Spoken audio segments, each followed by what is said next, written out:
नमस्कार, आपण पाहतात कटू सत्य लाईव्ह न्यूज।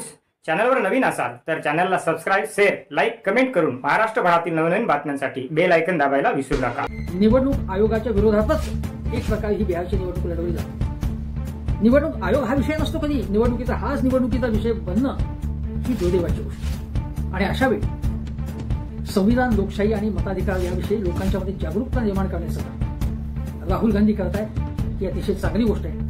राहुल गांधींचं तुफान आले अक्षरशः, आणि या प्रकारे जनजागृती त्यांनी जर केली तर काँग्रेसलाही चांगले दिवस येतील, इंडिया आघाडीला चांगले दिवस येतील। पण मला त्याच्याशी मतलब तसा नाही। माझं म्हणणं आहे की लोकांच्या मध्ये जागृती निर्माण होणं आपल्या मताधिकाराबद्दल, लोकशाही आणि संविधानाबद्दल ही अतिशय महत्त्वाची गोष्ट आहे। मोदी मीडियाने कितीही प्रयत्न केले तरी लोकांना वास्तवाची जाणीव हळूहळू होऊ लागली, त्यांच्यात जागृती निर्माण व्हायला लागली। आणि म्हणूनच राहुल गांधींचं हे तुफान जे आलंय ते असंच, तो झंझावात असाच पसरत जाणार आहे। त्याचे परिणाम बिहारमध्ये येत्या काही महिन्यात विधानसभा निवडणूक आहे, आणि त्या अगोदरच बिहारमध्ये मतदार याद्यांच्या पडताळणीचं जे काम चालू आहे त्याच्याबद्दल प्रचंड तक्रारी सुरू आहेत। आणि लोकसभेत वारंवार त्याच्यावरनं गोंधळ माजला होतो, कारण त्याविषयी विरोधी पक्षांना प्रश्न उपस्थित करायचे आहेत, पण प्रश्न उपस्थित करू दिले जात नाही, चर्चा केली जात नाही। राहुल गांधींनी पत्रकार परिषद घेऊन कर्नाटकमध्ये 5 प्रकारे बोगस मतदान कसं केलं जातं, हेराफेरी कशी केली जाते, व्होट चोरी कशी केली जाते, अशा प्रकारचा आरोप पुराव्यानिशी केला होता।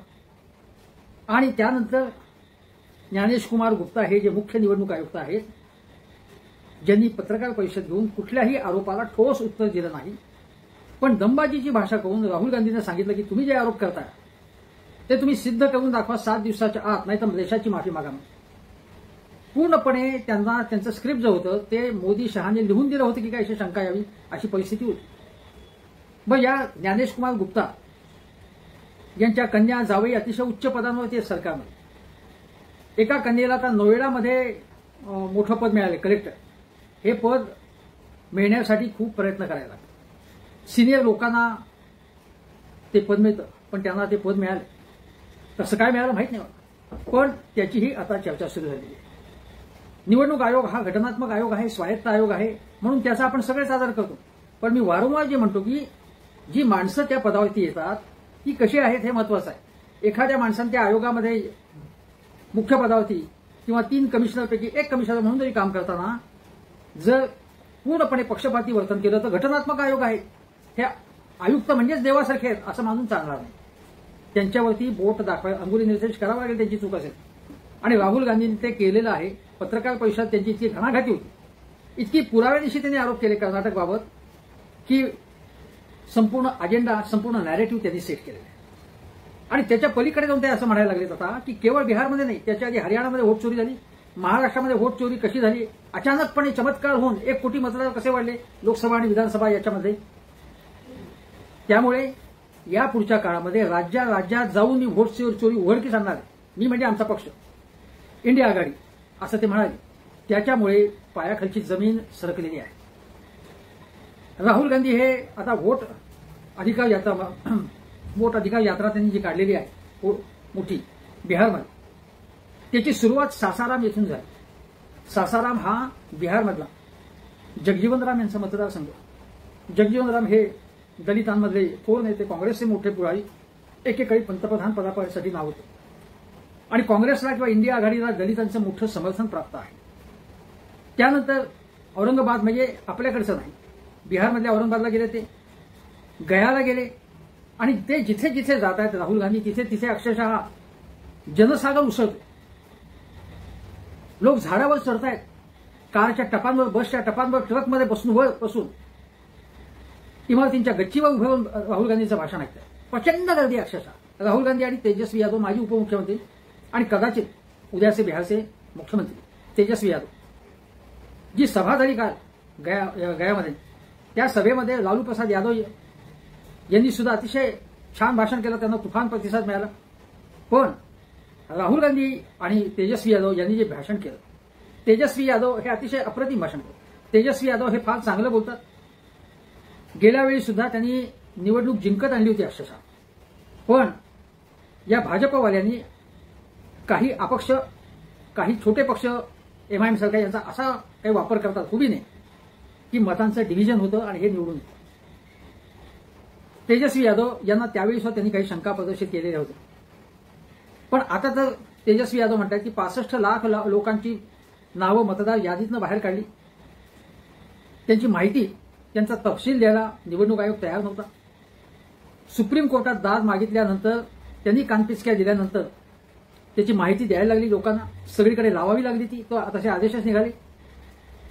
आणि आज तेजस्वी यादव असं सांगतात की यांचा प्रयत्न म्हणजे भाजपवाल्यांचा प्रयत्न असा आहे की तुमचा व्होट तुम्हाला देता येऊ नये, तुमचा तो अधिकार काढून घ्यायचा, तुमचं रेशन काढून घ्यायचं, तो अधिकार गेला की तुमचं रेशन काढून घ्यायचं, तुमचं पेन्शन रद्द करून घ्यायचं आणि तुम्हाला वाऱ्यावरती सोडायचं.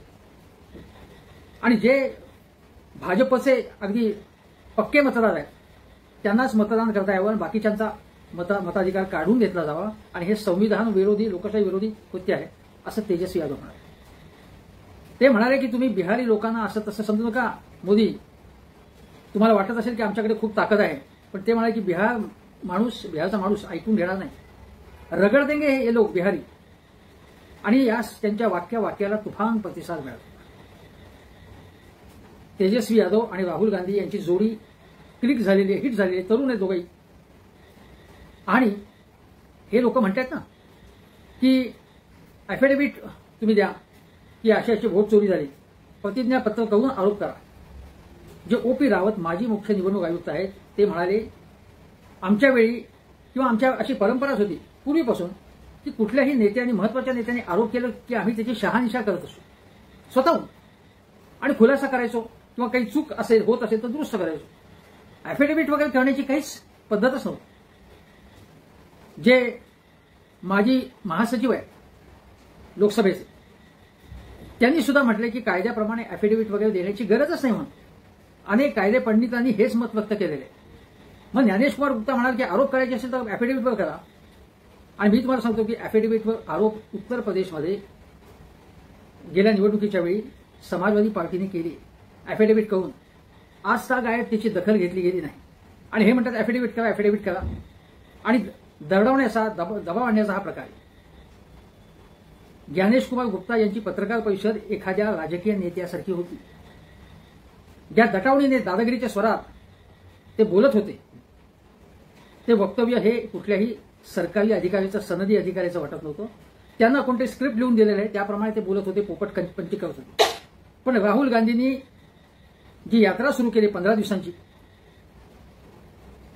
आणि मला वाटतं 15 दिवसांची असावी, आणि ती प्रचंड मोठी यात्रा आहे. अनेक ठिकाणी, अनेक गावांना ते भेट देऊन देतात आणि जिथे जिथे जात आहेत तिथे त्यांना प्रतिसाद मिळतो. लोक त्यांना भेटायला मागतात, शिष्टमंडळी घेऊन जातात, काही आपल्या गाराणी सांगतात.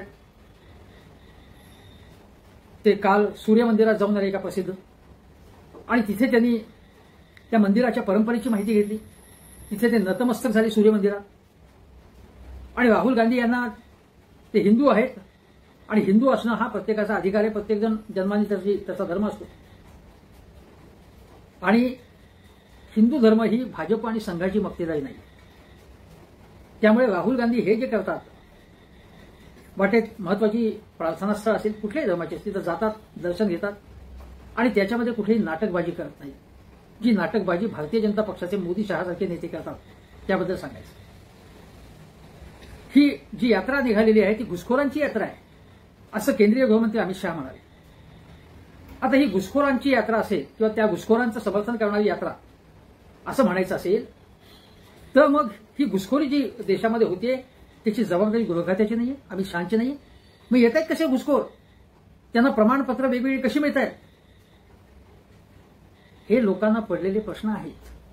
लोकांचा निवडणूक आयोगाचा विश्वास नष्ट झालेला आहे. एवढंच काय, पावसात राहुल गांधी भाषणं देत आहेत, प्रचंड गर्दी होती सभांना, लोक मिनिटाला टाळ्या शिट्ट्या प्रतिसाद देत आहेत, घोषणा देत आहेत, स्वतःहून घोषणा देत आहेत उत्स्फूर्तपणे, त्यांचं जल्लोषात स्वागत करतात. पण या प्रकारचं वार्तांकन वर्तमानपत्रांमध्ये तशी जागा मिळत नाही, विशेषतः उत्तर भारतात. चॅनेलमध्ये सुद्धा या गोष्टी हायलाईट केल्या जात नाही. उलट त्याच्यामध्ये काही अपवाद वगळता त्याचं काहीतरी विकृत चित्रण केलं जातं, कारण गोदी मीडिया आहे. निवडणूक आयोग जर घरगड्यासारखा वापरला जात असेल असा आरोप आहे. न्यायालयांवरती दबाव आणला जात असेल, तपास यंत्रणांवरती दबाव आणला जात असेल, राज्यसभेचे जे पदसिद्ध उपराष्ट्रपती होते ते आपल्या म्हणण्याप्रमाणे वागले नाहीत म्हणून त्यांना चालते वाहून सांगून धनगरांना घरी पाठवण्यात आलं.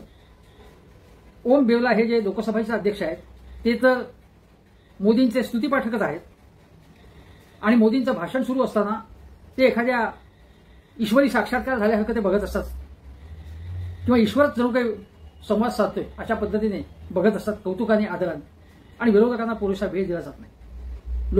लोकशाहीचे एका पाठोपाठ एक स्तंभ उद्ध्वस्त केले जात आहेत. अशावेळी राहुल गांधी ही जी यात्रा काढतायत, भारत जोडो यात्रेला जसं जबरदस्त रिस्पॉन्स मिळाला होता, तुम्हाला सांगतो की राहुल गांधींचं तुफान आलेलं आहे. आता हे तुफान आत्ता आलेलं आहे. या लाटा असतात त्या लाटा टिकतात असं मी अजिबात दावा करत नाही, पण आत्ता ते तुफान आलेलं आहे हे लक्षात घ्या. आणि याचं कारण या सगळ्या भाजपच्या किंवा महायुतीच्या महाशक्तीच्या दादागिरीचा, दडपेगिरीचा, ढोंगीपणाचा, खोटारडेपणाचा लोकांना वीट आलेला आहे, संताप आलेला आहे. बिहारमध्ये यांना वोट चोरी करायचाच इरादा होता यांचा. आणि काही सामाजिक कार्यकर्ते योगेंद्र यादवांसारखे असतील, प्रशांत भूषण यांच्यासारखे असतील, निष्णात वकील असतील, या लोकांनी प्रयत्न केल्यानंतर सुप्रीम कोर्टामध्ये काहीतरी दाद मिळाली आणि अजूनही सुनावणी सुरू आहे. पण राहुल गांधी म्हणाले की माझ्याकडे अफिडेव्हिट मागताय, वोट चोरी झाली कशामुळे, तुमच्यामुळे झाली, हे जे सगळं निवडणूक आयोगाची जबाबदारी आहे, मला तुम्ही उत्तर मागताय, मला अफिडेव्हिट द्यायला सांगते, देणार नाही असं त्यांनी सांगितलं. उलट ते म्हणाले की आम्ही जेव्हा सत्तेवर येऊ तेव्हा या 3 निवडणूक आयुक्तांवरती कारवाई करू. आम्ही हे सहन करणार नाही, कारण ही संविधानाची गद्दारी आहे, देशाची गद्दारी आहे, लोकशाहीची गद्दारी आहे. राहुल गांधी अतिशय योग्य बोलले, खणखणीत बोलले. ते ज्या पद्धतीने पत्रकार परिषदेमध्ये त्यांनी तर्फेने प्रश्नांना उत्तरे दिली, मांडणी केली, पत्रकार परिषद न घेणारे नरेंद्र मोदी, संसदेमध्ये चर्चेला सामोरं जाण्यात टाळाटाळ करणारे नरेंद्र मोदी कुठे, आणि राहुल गांधींचं बघा, हे धाडस बघा, हे धैर्य बघा. आणि म्हणून हे लोकांना कुठेतरी पटतंय. तुम्ही सोशल मीडियावर जाऊन बघा, मोदी मीडिया सोडून दे, सोशल मीडियावर जाऊन बघा. आज राहुल गांधींना जबरदस्त प्रतिसाद मिळतोय, त्यांच्या बाजूने लोक बोलायला. सगळ्याच गोष्टी त्यांच्या मी योग्य बरोबर असं म्हणणार आहे. मी कोणाचाही स्तुती पाठक नाही हे लक्षात घ्या, पण लोकशाहीसाठी आणि संविधान रक्षणासाठी ते काम करतायत, प्रामाणिकपणे काम करतात, नेकीने काम करतायत, कुठलीही तडजोड न करता निर्भयपणे काम करतात, म्हणून त्यांचं कौतुक वाटतं. तर तुम्हाला अजून एक गोष्ट सांगतो की ज्या पद्धतीने त्यांच्या याला रिस्पॉन्स आला, आता निवडणूक आयोगावरती तुम्ही कसं बोलता असं भारतीय जनता पक्षावाले म्हणतात. मी तुम्हाला एक संदर्भ सांगतो. जनसंघ म्हणजे भारतीय जनता पक्षाचा पूर्वावतार, त्याचे जनसंघाचे अध्यक्ष होते बलराज मधोक, आणि त्यांच्या निवडणुकीमध्ये हरले 1971 साली. त्यावेळी त्यांनी निवडणूक आयोगाला नावं ठेवली, जहरी टीका केली आणि ते कोर्टात गेले. कोर्टात त्यांच्या विरोधात निर्णय झाला आणि काँग्रेसचे शशीभूषण विजयी झाले. पण आम्ही आयोगाचा आदरच करतो. राहुल गांधी बघा कसे वागतायत. तुमचे जे जनसंघाचे अध्यक्ष होते मधोक, म्हणजे वाजपेयी आणि अडवाणी नाही, जे सिनियर होते, त्यांनीच निवडणूक आयोगावर टीका केली. दुसरा संदर्भ तुम्हाला देतो, नरेंद्र मोदींचा लिंगडोह जे निवडणूक आयुक्त होते त्यांच्यावर त्यांनी ज्या प्रकारे टीका केली ती मोदींनी, त्याबद्दल वाजपेयींनी मोदींना कानपिचक्या दिलेल्या होत्या. हे बरोबर नाही म्हणून. म्हणजे आम्ही काहीही करत नाही अशा प्रकारचं असं सांगण्याचं कारण आहे. मोदींनी जी टीका केली ती लिंगडोह यांच्या धर्मावरनं टीका केली, भाजपवाल्यांनी केली होती ती. आणि राहुल गांधी तशा प्रकारे धर्म, जात, पात याच्यावर टीका करत नाही. त्यांचं म्हणणं निवडणूक आयोगाने स्वतःची प्रतिष्ठा जपायला पाहिजे, लोकांच्या शंकांना, विरोधी पक्षांच्या प्रश्नांना उत्तरं दिली पाहिजे, विरोधी पक्षांच्या टीकेला सामोरं गेलं पाहिजे आणि समाधानकारक उत्तरं दिली पाहिजे. एवढंच काम आहे. आणि जर लबाडी करून सत्ताधारी पक्ष मताधिकार काढून घेण्याचा प्रयत्न करत असेल, मतदार यादीतनं काढून घेत असतील लोकांची नावं पटापट, आणि असे अनेक बीएलओ जे आहेत ज्यांच्याकडे हे काम कर्मचाऱ्यांकडे सोपवलं होतं, मतदार याद्यांचं सर्व्हे करण्याचं, त्यांनी प्रचंड चुकारपणा केलेला आहे. आणि म्हणूनच हा चुकारपणा केलाय म्हणून ऑफिसमध्ये बसून बदमाशा केलेल्या आहेत त्यांनी. म्हणून अनेक बोगस मतदार नोंदवले गेलेत, अनेकांची नावं काढून घेतली गेलेली आहेत. जे मतदार मेलेले म्हणून दाखवले ते हजर झाले राहुल गांधींच्या भेटीला. म्हणजे काय बघा, काय आनंद आहे. जर यांच्यावर लक्ष ठेवलं नसतं तर यांनी किती लबाड्या केल्या असत्या बघा. आणि त्यांना माहिती आहे की बिहारमधलं वातावरण जे आहे, जनमत आहे, आपल्या विरोधात चाललेलं आहे. आणि एकदा बिहारमध्ये सगळं फिरलं वातावरण तर सगळीकडचं वातावरण. रामधारी म्हणून जे कवी होते प्रसिद्ध दिनकर रामधारी सिंह, त्यांची सिंहासन खाली करो जनता आती है ही प्रसिद्ध कविता. आणि लोकनायक जयप्रकाश नारायण यांनी बिहारमधूनच पटण्यातून गांधी मैदानातून तिथल्या प्रसिद्ध हा नारा दिला होता इंदिरा गांधींच्या विरोधात. त्यावेळी इंदिरा गांधींच्या सरकारविरुद्ध असंतोष निर्माण झाला होता. ही 1974ची गोष्ट आहे. आणि आज तसाच असंतोष नरेंद्र मोदींच्या एकूण कामाबद्दल, कारभाराबद्दल, कार्यशैलीबद्दल, हुकुमशाहीबद्दल आणि एकूण भाजपच्या लांड्या लबाड्यांबद्दल प्रचंड संतापाची भावना निर्माण झालेली आहे. आणि अशावेळी ही घोषणा लोकांना द्यावीशी वाटणं, सिंहासन खाली करू अशी घोषणा द्यावीशी वाटणं स्वाभाविक आहे. तेजस्वी यादव या यात्रेमध्ये प्रत्येक सभेमध्ये सांगतायत की इथून फार मोठ्या प्रमाणावर बिहारमध्ये स्थलांतर होते, कारण लोकांना रोजगार नाही, इथे उद्योग नाही आहे. आणि याची गोष्ट करा, हिंदू मुस्लिम करू नका, भांडणं लावू नका. लोकांचा प्रश्न आहे तो रोजगाराचा, तो प्रश्न विचारा. लोक मोदी येतील तेव्हा त्यांना हा प्रश्न विचारा, नोकरीचा काय, उद्योगांचा काय. मला आठवते गेल्या निवडणुकीच्या वेळी मोदी म्हणाले की बिहारमधल्या लोकांना किती पैसे पाहिजे तुम्हाला, 25,000 कोटी, 50,000 कोटी, 1 लाख, 1.25 लाख. मग एखाद्या राजाने उदार होऊन पैसे जाहीर करावे तसे 1.25 का 1.5 लाख कोटी रुपयांचे प्रकल्प मदत जाहीर केली त्यांनी. आम्ही देऊ तुम्हाला म्हणून काहीही केलं नाही त्यांनी, छलामाही दिला नाही त्यांनी. इतके धादांत खोटं बोलणारे लोक आहेत आणि हे लोकांना माहिती. आता तुम्हाला अजून एक गोष्ट सांगतो ती अशी की आज जे राहुल गांधी सतत सांगतात की एक्झामचे पेपर लीक होत आहेत, सगळे पायाभूत प्रकल्प अदानींना दिले जात आहेत आणि तुमचा रोजगार, तुमचं भविष्य तुमच्यापासून पळवलं जात आहे. तुम्हाला तुमच्या रोजगार धंद्याची काही गोष्टच करत नाही. सगळे प्रकल्प अदानींना द्यायचे, विशिष्ट उद्योगपतींना द्यायचे आणि तुमच्या भविष्याची चिंता करायची नाही. याची सवय लागलेली यांना. आणि जेव्हा निवडणूक येते तेव्हा लांड्या लबाड्या करून निवडणुका जिंकायच्या असा यांचा फॉर्म्युला आहे. विरोधक असले तर त्यांना देशद्रोही म्हणायचं, ते पाकिस्तानचे एजंट आहेत म्हणायचं, त्यांच्याबद्दल बदनामीची मोहीम काहीतरी चालवायची, काहीतरी कंड्या पिकवायच्या त्यांच्या विरोधात. या गोष्टी चाललेल्या आहेत. यापासून सावध राहण्याचा सल्ला सुद्धा राहुल गांधी देत असतात. आज तेजस्वी यादवांचं मी जे भाषण ऐकलं तर ते म्हणाले की शिक्षा, चिकित्सा बर्बाद झालेली आहे. शिक्षण लोकांना दिलं पाहिजे चांगल्या क्वालिटीचं, अतिशय स्वस्तामध्ये चांगलं आरोग्याचे उपाय, आरोग्य व्यवस्था असली पाहिजे, असे मूलभूत मुद्दे तेजस्वी यादव मांडले. त्यांच्या अल्प कार्यकाळात उपमुख्यमंत्री म्हणून त्यांनी मोठ्या प्रमाणात बिहारमध्ये नोकऱ्याही दिलेल्या होत्या, हे आपण लक्षात घेतलं पाहिजे. आणि आज राहुल गांधी असं म्हटलंय की व्होट की रक्षा आम्ही करणे. तेजस्वी यादव तेच म्हणतात की आमचा मताधिकार हा अतिशय पवित्र आहे आणि तो मताधिकार कुठल्याही प्रकारे सुरक्षित राहायला पाहिजे. तो आमच्यापासून हिसकावून घेतला गेला तर आम्ही हाणून पाडला पाहिजे तो प्रयत्न. मतदार याद्यांमधली नावं आमची बदमाशी करून तर काढून घेतली तर खपवून घेता कामा नये. आणि हा सल्ला तेजस्वी यादव देत आहेत, तसा नारा देत आहेत की एकजुटीने आपण हे सगळे प्रयत्न हाणून पाडू. तेजस्वी यादव असतील आणि राहुल गांधी असतील, तिकडे अखिलेश यादव ते सुद्धा यासंबंधी अतिशय आक्रमक भूमिका घेतलेली आहे त्यांनी. आम आदमी पक्षाचे संजय सिंग जोरात बोलतात यासंबंधी. आणि म्हणून आता निवडणूक आयोगाच्या विरोधातच एक प्रकारे ही बिहारची निवडणूक लढवली जाते.